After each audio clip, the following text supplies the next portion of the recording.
Hey guys, what's going on? It's Mr. Muscle here, and it's been about a month since I've posted. Now, I've been a little out of commission. About a month ago to the date, I ruptured my patellar tendon. Now, those who are not familiar with anatomy and physiology, this is the tendon that connects your kneecap to your tibia or your lower leg. So, right now, it's completely severed, and I have no ability to bend my leg, extend it, lift it. It has no autonomy. So, I've been wearing a brace for about a month, and I'm actually going into surgery tomorrow as of now. That'll be Thursday, July 10th.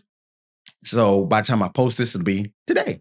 And for future references, whatever. But the takeaway from this is not about me getting surgery. I hope it goes well. Obviously, I'm ready for the road to recovery.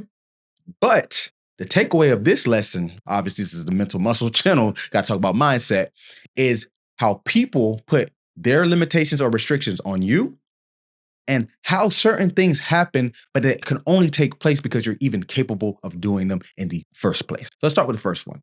So, how did I hurt my patellar tendon?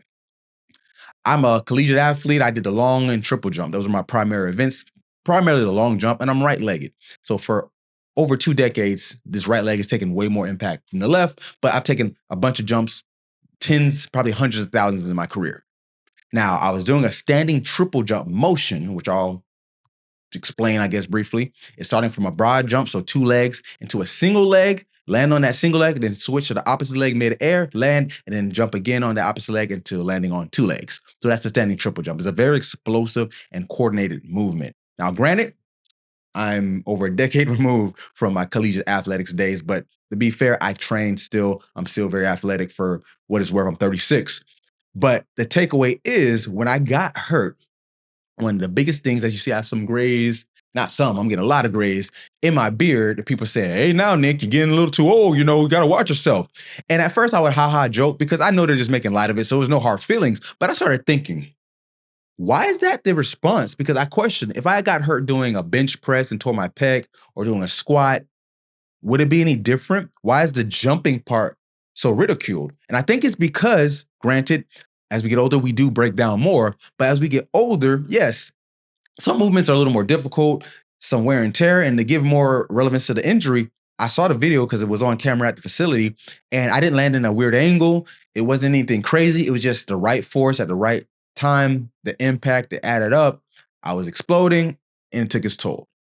So, that being said, why would that limit myself because I'm getting older versus saying that maybe you can't do this, but I can? And I'm able to do this, so I will do it. Because a lot of times people see what you're doing. Now, let's take this away from fitness or training or just body and look at your endeavors. Say you want to start a business. People say, oh, that takes money, or you got to be careful. Most businesses fail. It's not saying those aren't true. Two things can be true at the same time, but it's to say that how come they're trying to limit you already based off of what they perceive when you know what you're capable of? And maybe you have the skill sets, or maybe you're willing to endure and build the skill sets because building a business does take time, or getting an education, doing a new job, whatever it is. There's always going to be someone that says, don't do this, or you can't do this, or you shouldn't. That's their limitations. Don't ever look at me, and I mean me as in us in general, as someone you need to tell what you can't do because that ain't got nothing to do with me. Now, on the other side of things, the fact that I got hurt, this is where I want to bring it home.